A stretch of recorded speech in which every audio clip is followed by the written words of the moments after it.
and drawing on her experience to provide valuable insights and a deeper understanding of the subject. So Alina, she is an ACCA, FCCA, brings over 15 years of experience in accounting and finance education. She excels in teaching ACCA exams, SBR, FR, and FA by helping thousands of students globally to achieve outstanding results, including top exam positions. Alina is also an IFRS international trainer.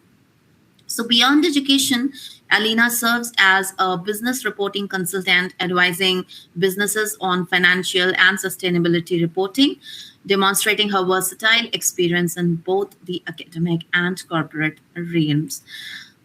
For her detailed bio, you can always look into the speaker bio section. So before I hand over things over to Alina, I would like to briefly run through a few quick housekeeping items. At the bottom of your screen, make sure your slide and media player icons are selected because you will need to see both of them during the webinar. Use attendee chat function to engage with your fellow participants or even with Alina if she wants you to answer something there. But please avoid sharing any personal information in the chat. Look for the icon that resembles like a file that will give you an access to all the important resources which are very much related to SBR paper. You will find all direct links there to help you in your exam preparation, revision, and practice. Feel free to move things around your screen and resize the windows however you like. And if you feel that you are not able to hear us or you are not able to see any visuals, then please try refreshing your browser. By registering for the session, you will get an email tomorrow with all the details on how you should be able to watch it again. So don't worry in case you miss anything or you run into any technical issues, you will be able to catch up with the recording later on. So I am now going to hand over to Alina in a moment and we'll be back with you all towards the end of the session. If you want to ask ACC any question, which you have already started doing, I know, so please keep on posting them in Q&A box. Just a quick note, we may not be able to respond to everyone individually, whether through chat or verbally, but we will do our best to share questions and answers that are helpful to each one of you. Handing over to you, Alina. Thank you so much, Richa. Hello, everyone. It is a pleasure to be here and discussing this final stage of revision and practice for your SBR exam, which is now less than a month away. So I hope now you are all set with your preparation and for the final part, you are willing to make that effort. I'm seeing the questions coming in. Some of those we are already going to cover in the presentation. So I'll just keep on posting them. And in the end, we'll see if there is anything which is not addressed. We'll try to answer as many as possible. So without wasting any time, let's jump into the SBR. We're here in the June 2026 session. Standing today, we need to devise a strategy where you can maximum utilize this last month and make use of techniques through which you can effectively prepare for your exam. So in this particular webinar, we are going to focus on what needs to be done in these final weeks, how you are going to practice during the revision phase initially, then in 2 weeks' time, and how you can improve the effectiveness of your revision. So we'll be discussing different areas. I'm going to incorporate some practical examples also from the past exam papers. One thing that I want to start off with is that please remember, SBR is not just about studying more and more and more. It is about, number one, knowing the exam. The examiner has given a lot of information about what the exam is going to look like, what is going to be tested, and how it is going to be tested. So a lot of resources are available around that. You need to know that in advance. Number two, studying smartly. Now, at this point in time, the focus should not be on covering the overall depth of the syllabus, but rather covering the overall breadth, and that also for the very main areas. So studying smartly, keeping it very exam focused.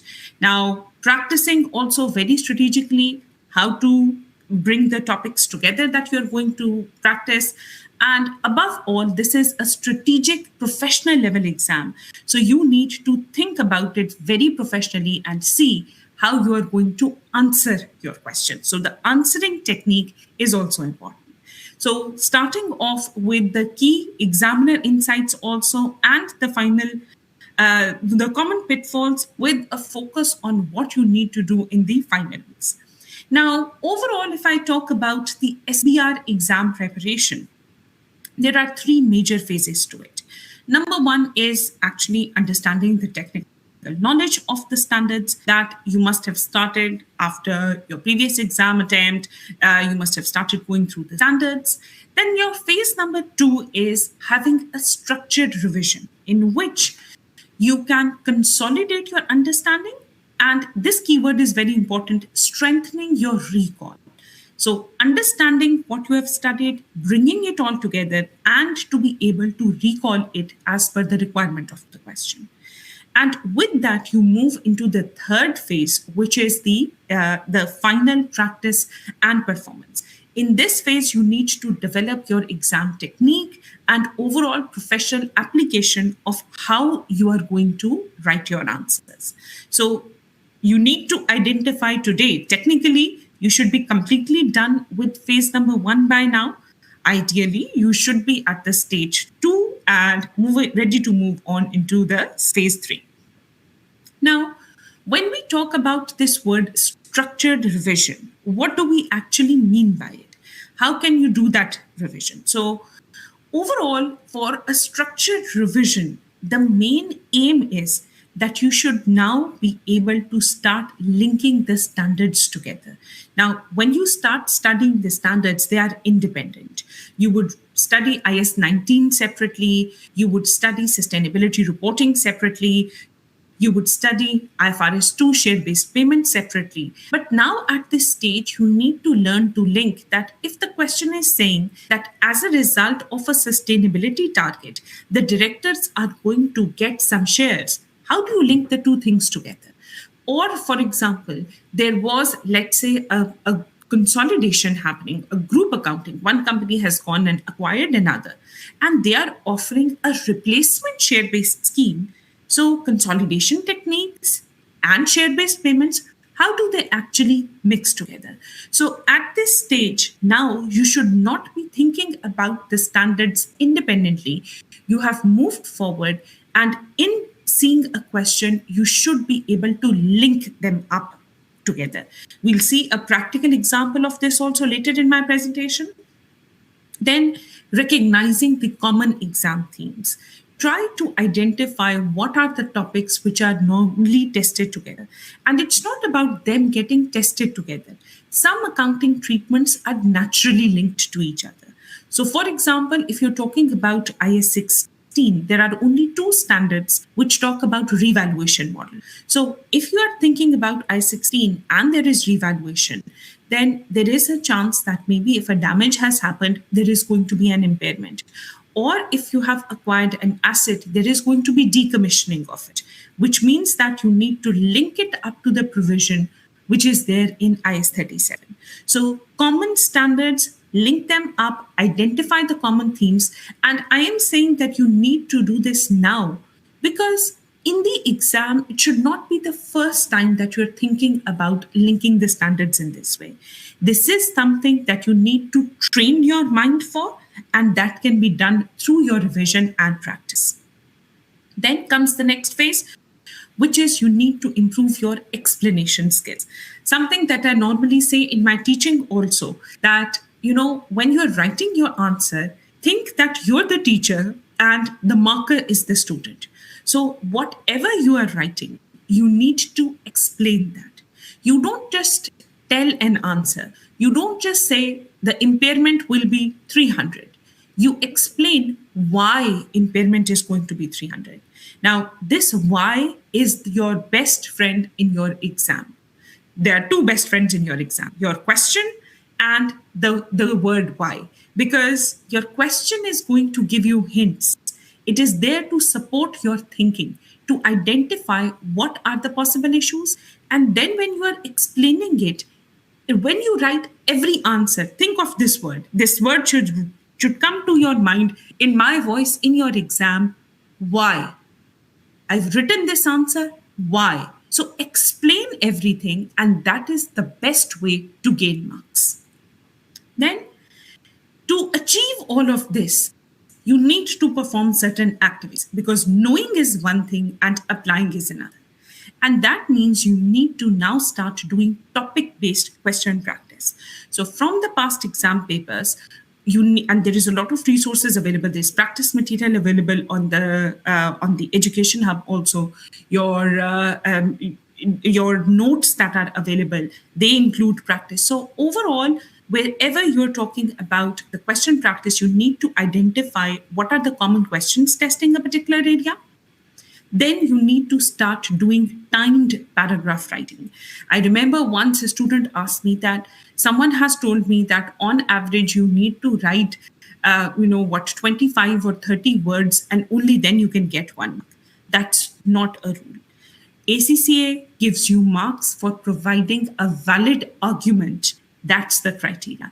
The length of the answer does not matter. So you don't overly complicate your answers. Do not repeat yourself, because that wastes time and does not give marks. And that is something you can achieve through practice.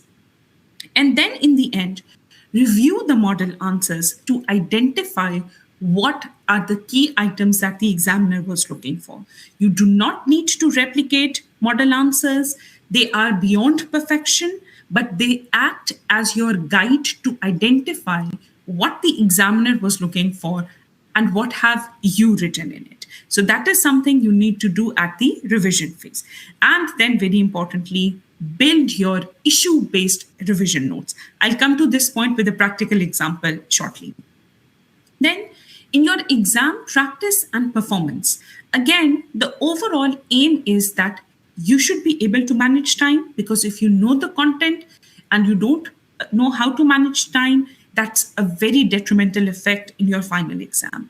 And as generic a comment as it may seem, it is the reason for a lot of students across the world to face an issue in passing the exam, that they are not able to manage the time properly, especially spending extra time in question number 1.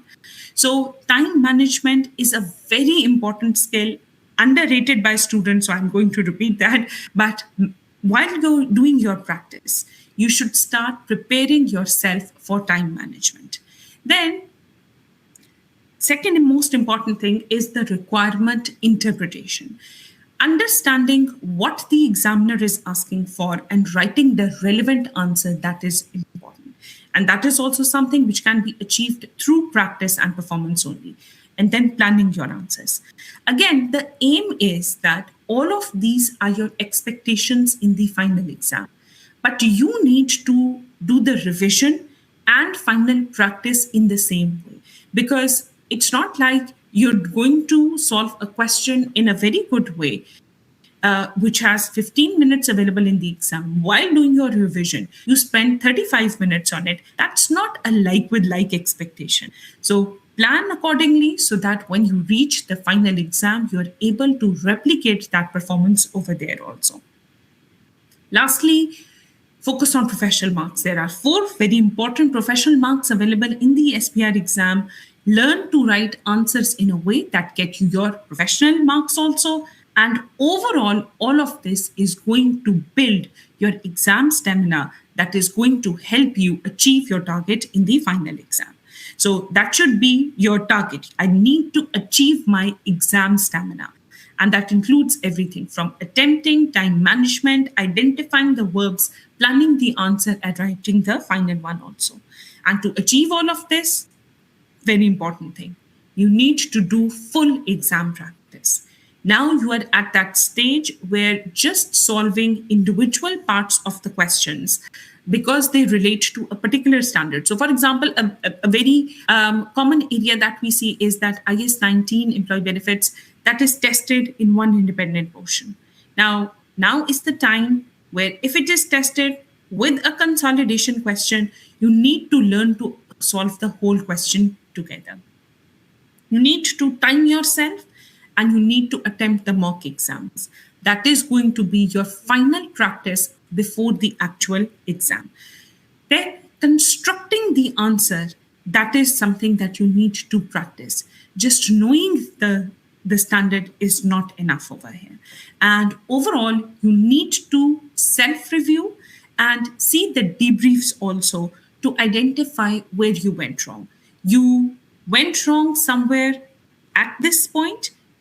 You can identify that, add it to your revision notes so that that error is not replicated again.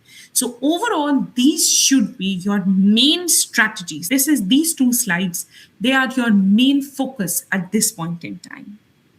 Now, very common issues that we see with the students are that the revision, moving on to the revision phase, they take too long to go to that part. Why? Because by this time you've studied your standards, you've gone through different notes, and somehow it feels safe to revise those things. It feels more productive, and it doesn't identify areas in which we are lacking. So we keep on revising the standards. But that is what you have to move on from at this stage. But the second problem is the opposite of that. Some students, without covering the technical knowledge first, they jump into the questions too early. And then they are able to not handle the questions and therefore face the demotivation. So what is the way forward? How you can identify it? My recommendation in this case is that once you have covered approximately 70% of the topic confidently, that is the time you need to move on to practice. Don't wait for perfection. There is no perfection overall expected from you in the exam. Perfection is not possible in your practice. So give yourself that confidence. So all the students who have passed the SPR exam before you, please understand they did not have 100% perfection, yet they passed. So have that confidence, train your mind that once you have done 70% of a particular standard, you can move on, you can start practicing. And that is where your remaining portion is going to be covered through your revision. Now, if you are confused as to how do I get to know when do I need to move on to the revision, or do I need more revision at this point in time? So there are some key indicators. If these are present, you need to cover your technical knowledge again first. You forget key IFRS principles. For example, a question came in front of you which was related to bill and hold arrangements under IFRS 15. Now you're seeing the question, yes, the customer is requesting the seller to keep the inventory, and you're thinking, I've read something related to this, but I don't remember the name, I don't remember the accounting treatment. It's a sign that you're lacking the knowledge. You should be able to pick out at least that it is bill and hold arrangement. Maybe you don't remember all of the principles, but the main accounting treatment should come into your mind. If that's the case, then you need to go back to stage 1 and revise the principles again. If you cannot explain standards clearly, again, you can tell that this is the right answer, this is the wrong answer, but you're not able to explain it. We can take an example of another standard. So let's say you're applying sustainability reporting standard, IFRS S2 you are applying, so climate-related disclosures. You see that there is scope 1 emissions which have been done, scope 2 and 3 have not been properly done. Now, you know that scope 2 and 3 emissions, you read somewhere, they need to be disclosed. But what were scope 2 and 3 emissions? Why is there a requirement? And how are they shown? If a company is saying net zero target is there, what were the requirements that needed to be shown if a company had displayed a net zero target? Did they need to show the progress or not? So if you just know the concept, but still you are unable to explain it clearly, you need to go back to your revision. If your number 3 is if you're still heavily depending on notes. When you're at the initial phase of studying, that's what I tell my students also, that while practicing, you can take help from your notes.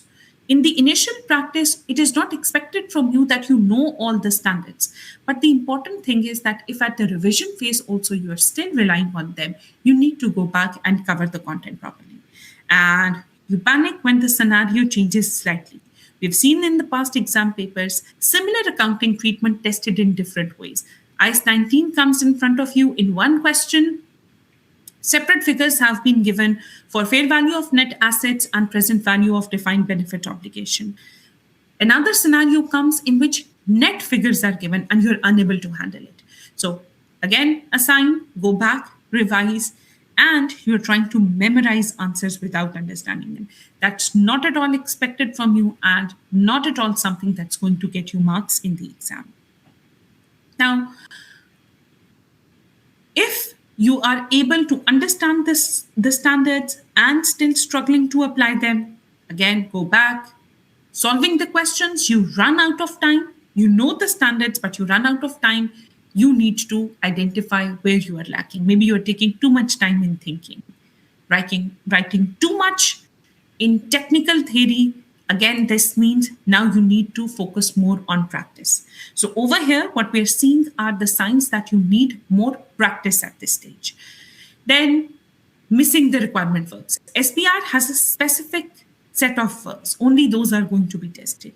You need to know them and you need to know the difference. When the question says calculate, what do I do? Evaluate, explain, what is the difference? These are the signs. You don't need to go back to revision, but you need to focus more on the practice. And you underperform in the mocks, although you know the standards. So this is where our webinar also is focusing on. And you need to move on the final phase of intensive practice when you can understand major standards without notes, identify accounting issues, because I've explained these as issues before, so I'm not spending a lot of time on them. This is basically sort of like your test. This is your litmus test. For the audience that we have, evaluate yourself and identify which stage you are at so that you can plan your action and revision accordingly.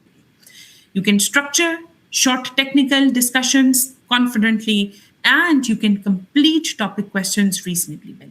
This means you're ready to jump into the final phase of practice, and that is your 4 weeks. Now, at this stage, what you need to do is you need to make your topic summaries. Now is not the time to open up a complete standard and revise it. You need to make up short summaries that you can look at your final revision. You need to improve or work on your application skills while practicing rather than refining the knowledge. Have confidence. All of this is going to give you a confidence. Anything that you have practiced in advance, that is going to give you confidence. There are many students who still attempt the full exam for the first time when they're sitting in the exam, and that does not work. You need to be able to reduce the mistakes which are avoidable. There's still maybe mistakes in the exam. Passing mark is 50, not 100. Everyone before you did not know 100% of the exam to pass SPR. Keep that in mind and train yourself also to be confident. Panic causes losing the marks. Then, when you don't need to learn every detail from the scratch, and this is my final key tip, at this point, you should start attempting 3 exams every week. 2 to 3, but I've set the target on the higher side so that even if you're not able to achieve it, at least 2 exams per week, that's like something which you cannot compromise on at this point in time. So this is your first major area. If you have moved into the revision phase, target that you're going to attempt 3 exams, full-fledged past exams every week. Now, how to actually revise at this stage? Overall, you need to distribute your time in this stage. So everyone has different time allocation. Some people may be studying for full time. Some maybe are taking more time because they're working, so they're able to spend less time. But over here now, first thing is planning your revision. This is very important. Plan your revision. Don't just keep it open-ended that, okay, I have 30 days, I will do this. I will have sufficient time. Whenever I'll get time, I'll attempt an area. No, you need to make a plan. So after this webinar today, from today onwards, till your 1 day before the exam, you need to make a plan, and then you need to stick to it. Overall, in that plan, at least 60% of the time should be allocated to actual practice, 25% to targeted revision of the concepts, and 15%, very important and highly underrated, reviewing your answers and doing reflection. So, identifying where you went wrong, noting that down, and coming back to it for your revision. Now, in this case, you have to learn ways to actively recall. You saw in the initial slides, I used this word active recall. How do you do active recall? Now, a few strategies, things work differently. We have different types of learners, so we totally respect that. So, which is why I've covered a range of techniques. Now, when you are at the practical revision stage, try to explain the standards out loud. That massively helps in your exam when you can hear your own voice and you can recall what the steps were. Then write technical summaries from memory. Now is the stage, every standard ideally should be in front of you on one page only. Or if you have, a Word document, one Word document, it should have the complete summary. You should be able to write it from memory. And that's a very good way of evaluating also where the gap is. You can create issue-based flashcards also. You can take the use of flashcards which are there already in the study hub, make use of that and apply your knowledge. But these summaries should be very personal. You should make these because when you make them yourself, they help you the best. There are a lot of summaries available from the tutors. Use them, customize them, but these should be your summaries. Ideally, if you get a chance, teach another student. The best you learn is by teaching another student. And if there is not another student, maybe stand in front of mirror and try to teach yourself. You will be amazed at how much this helps. It works like a wonder. So attempt mini scenarios without looking at those notes, and this helps you in identifying that what you mentioned, was this correct or not, and were you able to recall the knowledge at that time. And something that completely avoid, it's a waste of time, avoid that is just rereading your initial complete long notes again and again. I know there are people who highlight textbooks, and they highlight it so much that at times you get surprised where you can read the content, but that's not the time for now. That time has now passed. Just keep on going through the lectures that you have been following without practicing. Again, that's knowledge, that's not the practical application required at this. So a practical example of what an IFRS 15 revision is going to look like. For me, a weak revision is that you read the 5-step model repeatedly. Whereas a strong revision would be that you are able to explain all these 5 steps. And the best part is of strong revision that you are able to apply them to these issues. So apply them. Learn the short scenarios that I have mentioned. This is what it means. Are you able to identify how to allocate the transaction price when you're dealing with a license or you're dealing with construction contract? Are you able to identify when to recognize revenue where there is variable consideration? This is what is required at this stage. Not the first part where you reread the 5-step model again and again, learn it by heart, and you're not able to apply it. So this is what exactly you're looking for at this stage.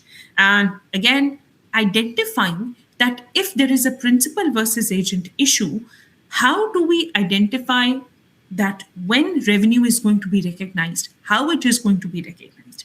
So applying the 5-step model to the scenario, this is what is required at this particular stage. Now, attempting an SPR question in the revision stage, this is what it is going to look like. Once you read the question, you should be able to identify the relevant standard or all relevant standards. It varies with respect to questions. Recall the main accounting treatments. Now, how are you going to recall them? From those summaries that you made, from what you spoke out loud. That is going to come up over here.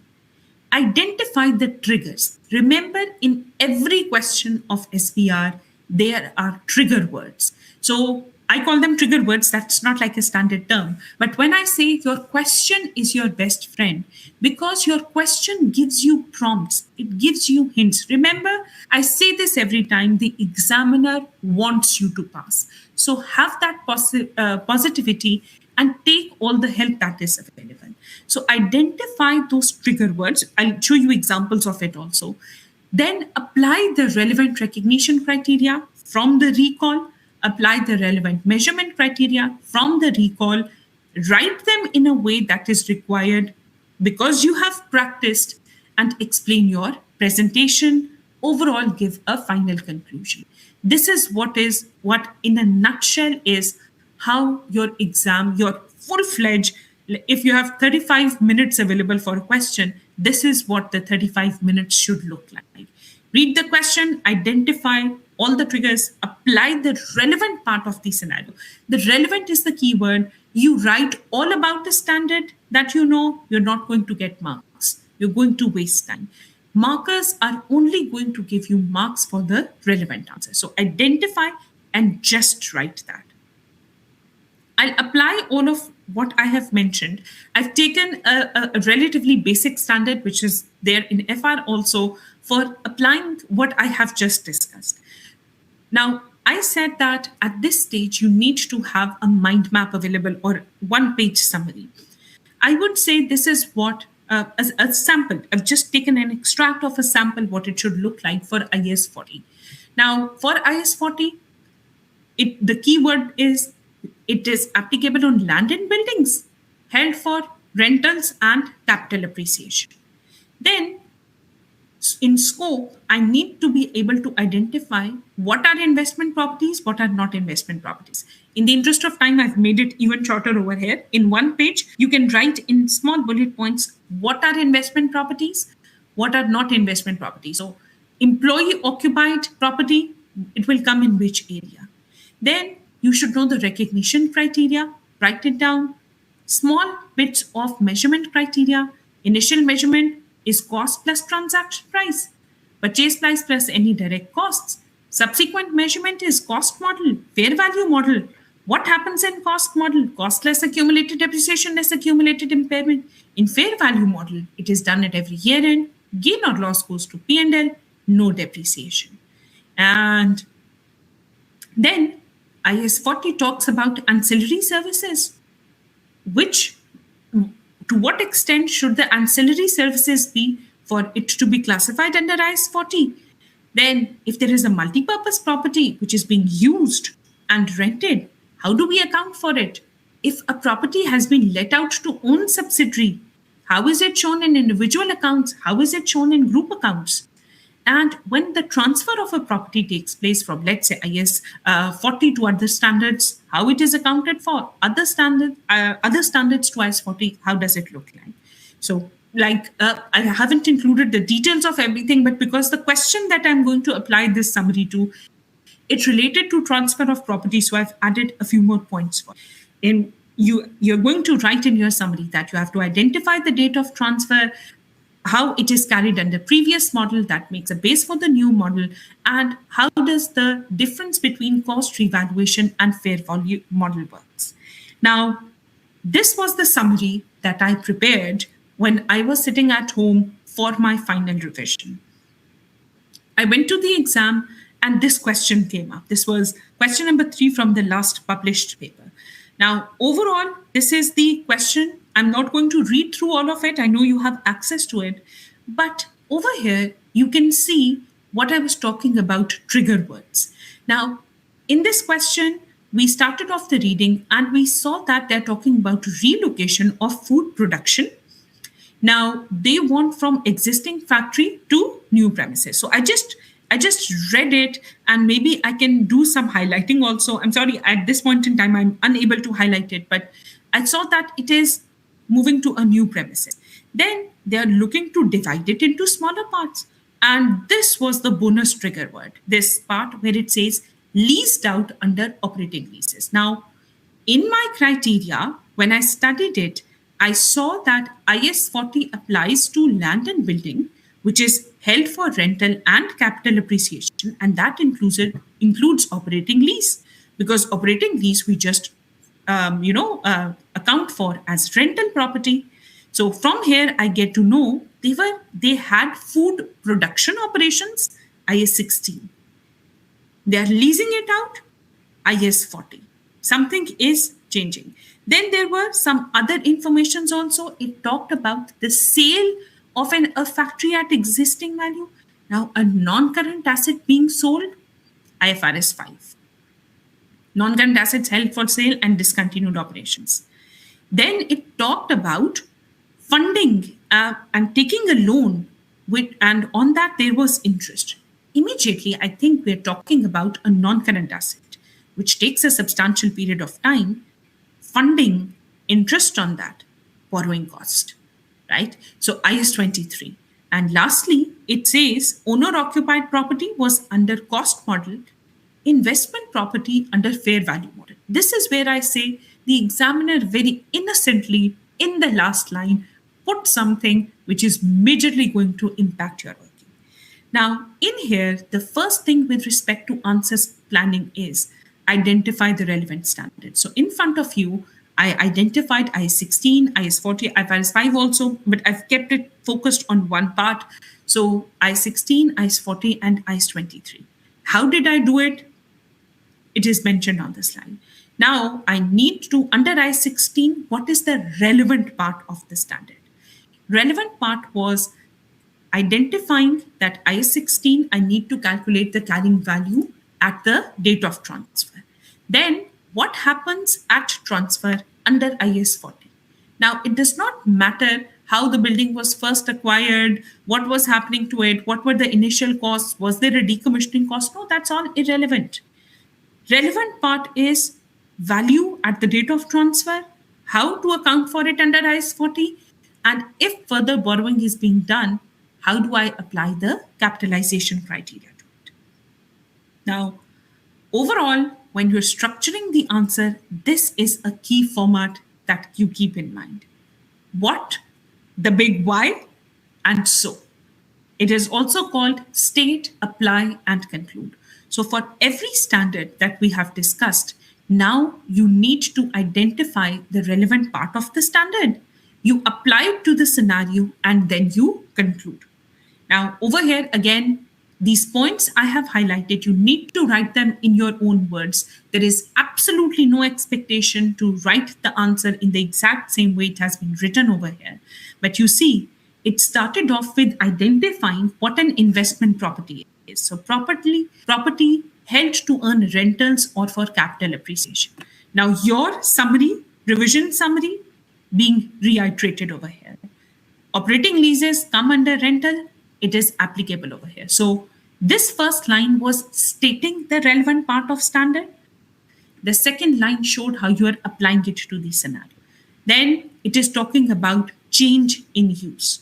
Now, what are the requirements at the change in use? It is going to be at fair value model.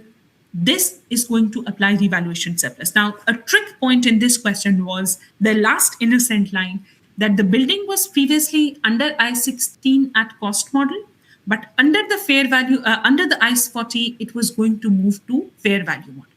Now, when this happens, you have to take the asset at the revalued value under the old standard also.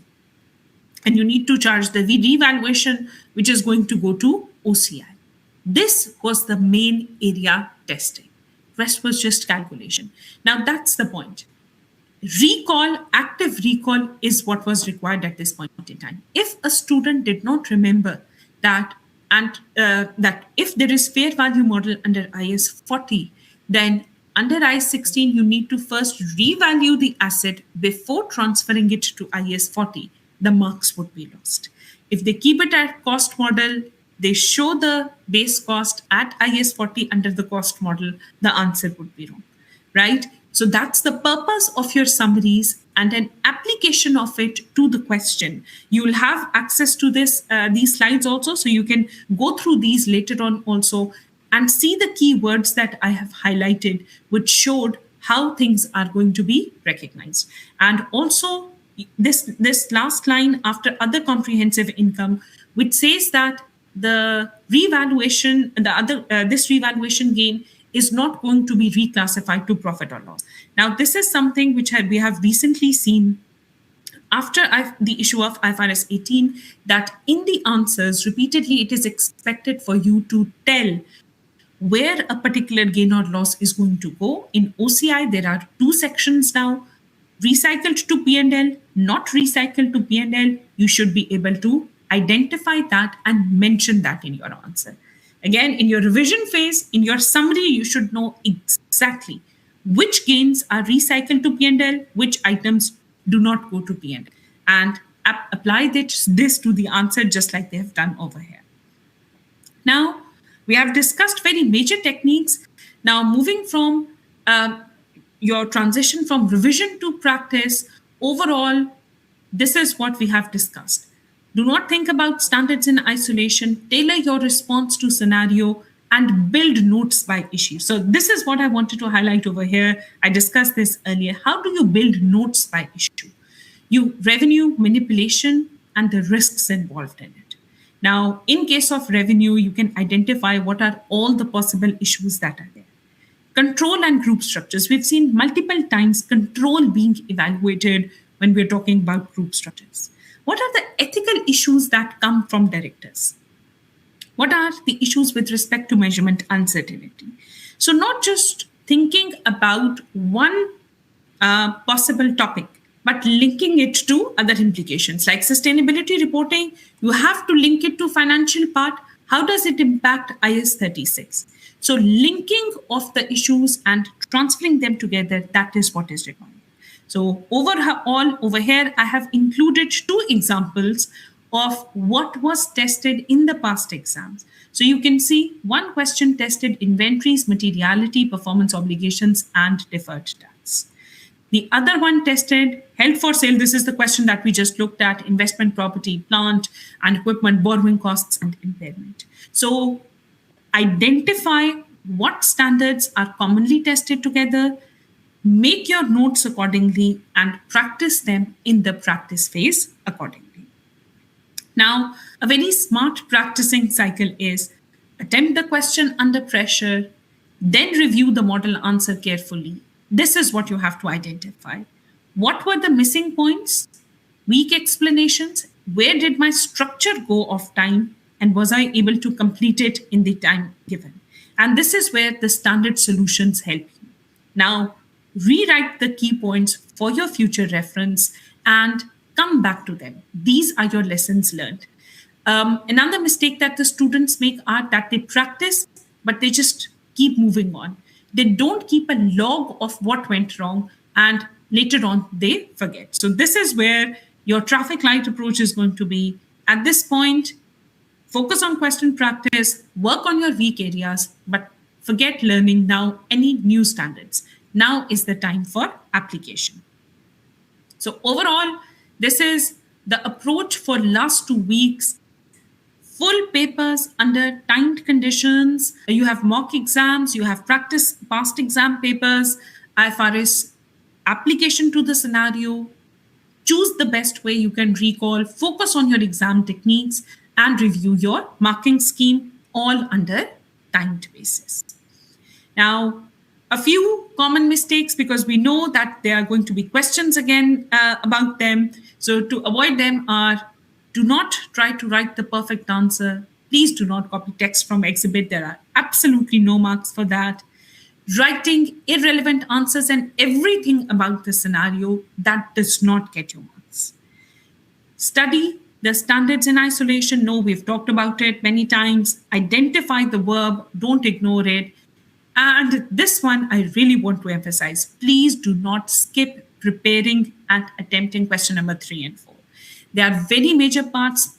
Students just focus on consolidation and ethics, and at times they miss these parts out. So please focus on them. No need to spend any extra time on totaling your question number 1 major spreadsheet. Leave them. There are marks for steps, so just focus on them. And please do not spend too long on question number 1. It can only get you 30 marks, not beyond that. The minute you send extra on a new question, you can get more marks over there. And do not write knowledge, just focus on what has been asked in the question. Lastly, your spreadsheet technique should be good.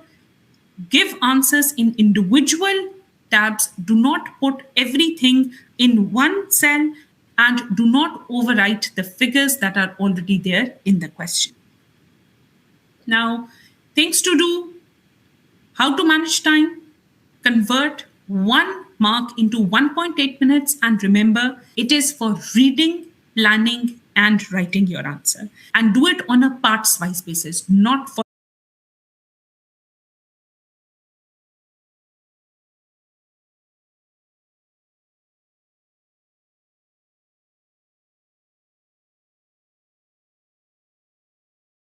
the full question. So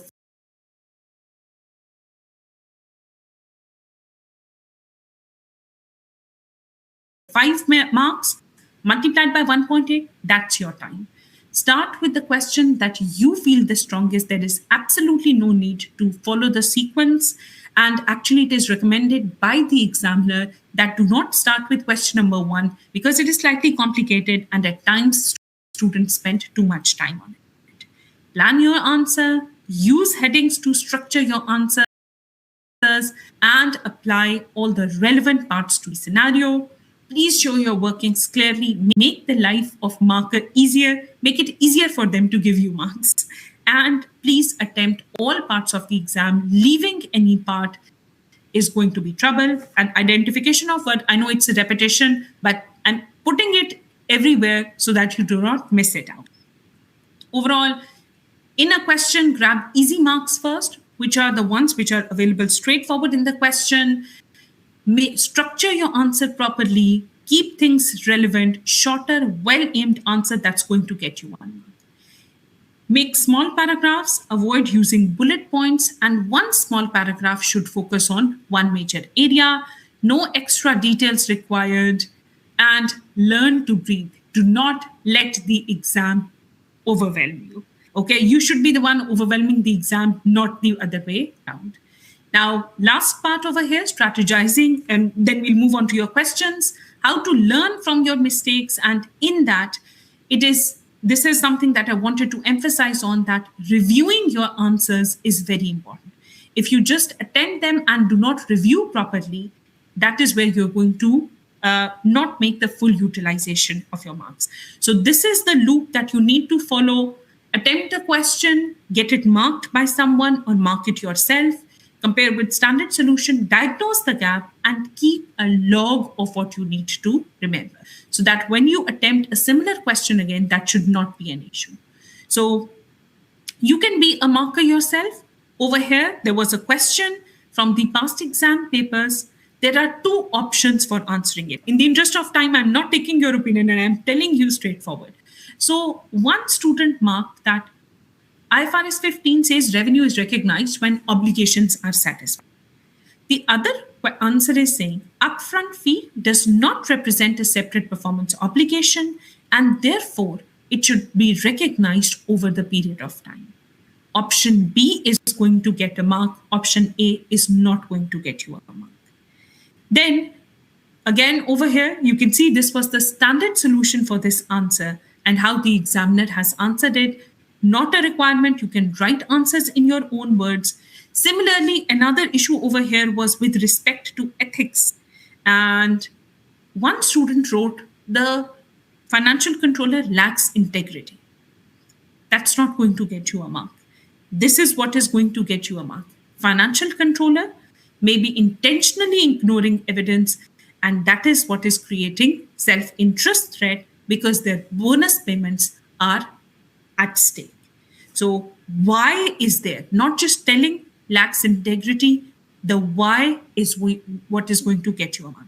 So in the same way, when you write your answers, mark yourself, identify what the areas of improvement are, and ultimately practice, past exam papers, mock exams, keeping a log, reattempt incorrect answers, and that is going to be your key for success. Now, at this point, something that I would like to highlight is that remember, you give 1 point, you give its reason, and you apply it to the scenario. That is what is going to get you one full mark in the exam. It's not difficult to get, but it is something which is going to come with practice. Now, with this, I move towards your questions. I hope you have understood. So, just to summarize, overall, we have seen you have to make your summaries. You need to learn how to recall information. You need to practice by applying it to your answer. I've shared the structure of the answer in a detailed way. You need to mark yourself. That's very important.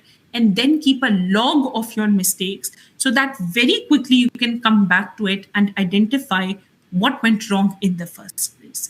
Because once that is covered, that is something that is going to train your mind. And while I'm taking the questions, I will say that again. Do not let the exam overwhelm you. It's an easy exam.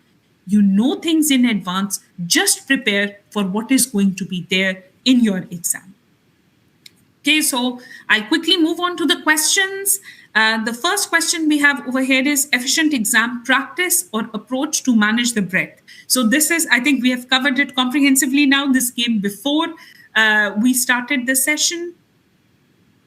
So Callum has asked, do we need to refer specifically to IFRS standards in our exam answers? Yes, a very commonly asked question. You do not need to write the name of the standard or even the number. If you can write the number, that is good. It's because it gives the marker the impression that you're focused. But otherwise, remember, even if your accounting treatment is correct, then it does not matter whether you've written the name of the standard or not. Now, if, for example, you need to identify performance obligations in a contract, you have done it correctly, you have allocated the revenue correctly, then you do not need to write that it is as per IFRS 15 revenue from contract with customers. Okay, so accounting treatment, correct accounting treatment, relevant accounting treatment is what is marked. The name of the standards or the number of standards, they are not something which get you any extra marks. It just shows the focus. So if you remember the number, I recommend you write that. Abdul Momin has asked about current issue in the exam section. Abdul Momin, the current issue, can come up anywhere in the exam. Now, what we have seen is that in the, I would recommend using Study Hub for this part. Remember, nothing which is not written in your syllabus guide can come up in your exam. So have the confidence that something just popping out of nowhere happening currently cannot come up in your exam. I think that's the last chapter in your Study Hub where it talks about the current reporting requirements. You can cover that and you're good to go for current issues. We have Idris asking, I have completed my syllabus, but I'm finding it difficult to write and answer the question. How do I know if I'm writing enough? Idris, I think we've discussed the technique now. Write your answer from the standard solution, just match. Only match the points. Don't need to go into that same length. That's not expected from you. Just match. Have you identified the correct standard and the correct accounting treat? That's the first part. Once you've done that, see what the verb requirement was. Have you done that? That's the next criteria. And then lastly, see in explanation, have you covered what was actually required in the question? Make this like a 3-step rule. Relevant part identified. Have I applied it correctly? And have I actually followed the verb that was required in the answer?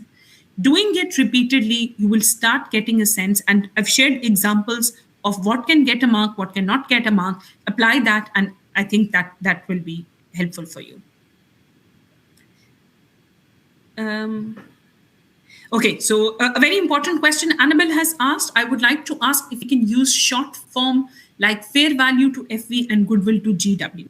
Annabelle, it is recommended that you do not use abbreviations other than the ones which are very universally used. Like fair value FV is something which is more universally used. GW is not something which is very universally used. But whenever you are using the universally used abbreviations also like carrying value or fair value or NCI, in the question, in that relevant question, please at least write it once in full form and in the brackets write that abbreviation. Other than that, please avoid using abbreviations.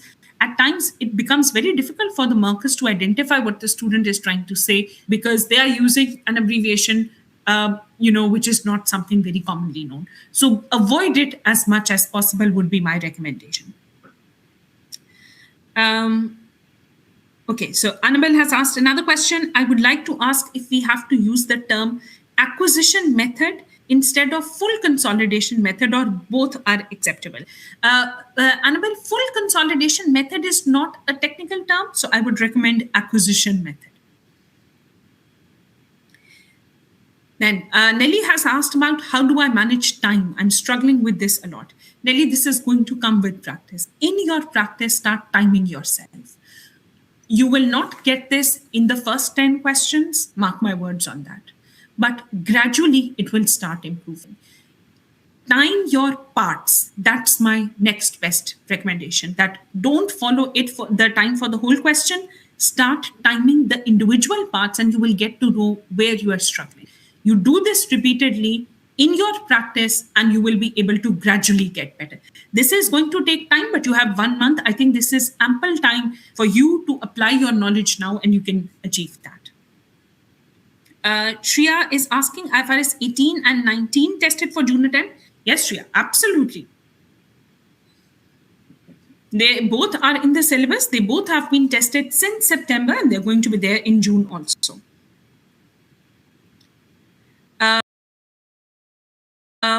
Magdalene has asked about writing the correct accounting treatment but wrong standard number. And whether it's going to get 0 marks. No, Magdalene. Remember, marks are available for accounting treatment. So if you have confusion, I would recommend do not write the number of the standard accounting treatment. But that is, and there is, remember, there's no negative marking in ACCA exam. So you're not going to lose marks for that. The accounting treatment should be correct. That's the main thing. Sumin has asked, what is the importance of IFRS S1 and S2 in June exam? Sumin, I cannot, it's not that I cannot, I do not know what the content of the exam is actually going to be. But two things which have shown a lot of emphasis are that, number one, sustainability is now a compulsory part of your syllabus. It's not a current issue. And in the recent exam attempts, we have seen it repeatedly coming up. And that is something that the examiner also said last time in the examiner conference, that sustainability and especially the application of S1 and S2 is something which is going to be tested repeatedly in the future. So I would say place a lot of emphasis on its preparation and not just discussing sustainability advantages or disadvantages in general. Application of IFRS S1 and S2, that is actually the key area which is very important. How important it is to read technical articles, Theo? Very important because they are normally a revision of your concepts and they're very similar at times to the actual exam. Siti, I think you have asked about comparing answer to model answer. I think we've addressed that.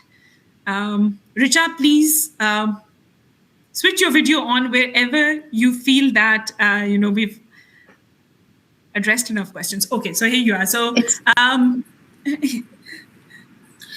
okay, Alina, if you want to pick the... Yeah, okay. I was saying that it's okay if you want to pick one or two questions more. One thing I would just like to ask here. One student mentioned that his English is a bit weak. So do you have any advice for the students if they feel that their English is not that good the way it should be? And is this something of concern for them? What would you like to suggest them in regards to this? Thank you for the question. Remember that English, grammatical English, your grammar is not going to be marked in the SPR exam.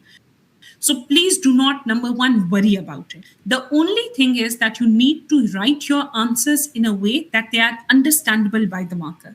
If the marker can understand them, then remember grammar or spellings, they are not penalized in your exam. So please do not worry about them. But yes, only it should be to the extent that the marker is able to understand what you're trying to say as a point. So try to use as much language of standards. That normally helps, because when you use the accounting terms, then your English goes into the back foot. And Thanks. maybe like just randomly checking. One last question. One last question. Can I define the name of the organization mentioned in the question as company? Yes, absolutely. One more question, Richa, that I wanted to address. It was related to spreadsheet. So this is something which has been highlighted by the examiner also, that how you're going to present your answers in a spreadsheet. Now, spreadsheet is most used in the last part of the question number 1, or the pre-populated spreadsheet. Keep the original content as it is. Write your answers horizontally. Each working, post it in a separate cell and link it to the workings. That's the key part. No need to do totals horizontally or vertically, and that should be good. But practice this, because the examiner says students tend to write too many calculations in one area that makes the marker unable to identify what you're trying to say. And in that case, you may be able to lose marks. So there are steps available, there are marks available for each step, so show it separately. And sorry, Richa, one more last point. I promise that's the last one, is a confusion with respect to using Word or spreadsheet.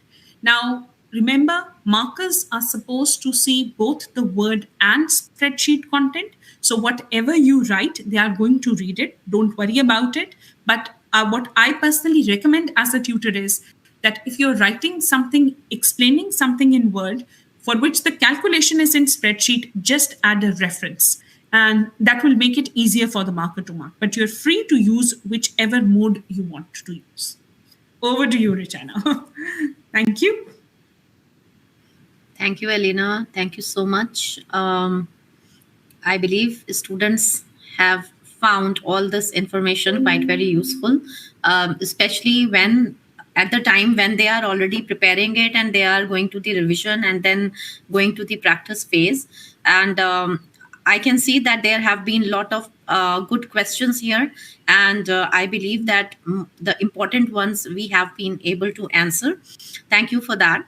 So before I close the session, I would just like to remind all the students about these 3 important resources. One is ACCA Study Hub. That's the storehouse of all the exams, including SPR. So all the content in regards to the paper, quizzes, questions are available in the Study Hub. Please do refer that.